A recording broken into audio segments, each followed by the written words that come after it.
नमस्कार, मैं नासिर हुसैन और आप देख रहे हैं किसान तक। हरा चारा बकरी, गाय, भैंस और भेड़ के लिए भी बड़ा मुफीद माना जाता है, लेकिन हरा चारा खिलाते वक्त कुछ एहतियात भी ज़रूरी होती है। अगर आपने वो एहतियात नहीं बरती हैं तो आपके उस हरे चारे से बकरी का पेट तो भरेगा ही, लेकिन उसके साथ तमाम बीमारियां भी उसको घेर सकती हैं। वो किस तरह की बीमारियां होती हैं, हरा चारा खिलाते वक्त किस तरह की एहतियात हमें बरतनी चाहिए, ये बताने के लिए हमारे साथ मौजूद हैं CIRG यानी केंद्रीय बकरी अनुसंधान संस्थान मथुरा के प्रिंसिपल साइंटिस्ट डॉक्टर अशोक जी। अशोक जी, हरा चारा खिलाते वक्त किस तरह के उपाय अपनाने चाहिए? देखिए, मैं बकरी के चारे की आपसे बात करता हूँ। हरा चारा सभी जानवरों के लिए एक बहुत ही महत्वपूर्ण चारा होता है, क्योंकि हरे चारे में आपके बहुत सारे प्रोटीन्स होते हैं, मिनरल्स होते हैं और विटामिन ए होता है। विटामिन ए की जो आवश्यकता है वो पशुओं में विटामिन ए की जो मात्रा है वो हरे चारे से ही मिलती है। जब भी हम संतुलित आहार की बात करते हैं तो उसमें हरा चारा, सूखा चारा और कंसंट्रेट, जिसको हम दाना कहते हैं भाषा में, ये तीनों का संतुलन होना बहुत ज़रूरी होता है।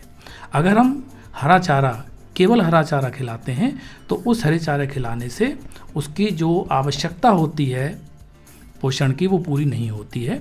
इसलिए हरे चारे के साथ में सूखा चारा देना आवश्यक होता है। अब आपको हरा चारा कैसे देना चाहिए, मैं बकरी की विशेष रूप से बात करना चाहूँगा कि बकरी का जो चरने का तरीका है वो और जानवरों से थोड़ा अलग है। वो बकरी हमेशा मुंह ऊपर करके पत्तियाँ खाना और चारा लेना उसकी को ज़्यादा पसंद होता है। तो पेड़ों की पत्तियाँ या जो झाड़ियाँ हैं उनकी पत्तियाँ उस बकरी को सीधे आप दे सकते हैं, जिसके वो अपने हिसाब से उसको चारा लेगी और वो उसी हिसाब से अपना पेट भर लेगी। लेकिन जब ज़्यादा हरा चारा हो तो आप देखेंगे कि ज़्यादा हरा चारा होने से भी उसमें पोषण की कमी हो जाती है और डायरिया हो जाता है, दस्त आपको बहुत देखने को मिलेगा। ऐसी स्थिति में उनको और आप सूखा चारा देने लगेंगे तो दस्त बंद हो जाता है।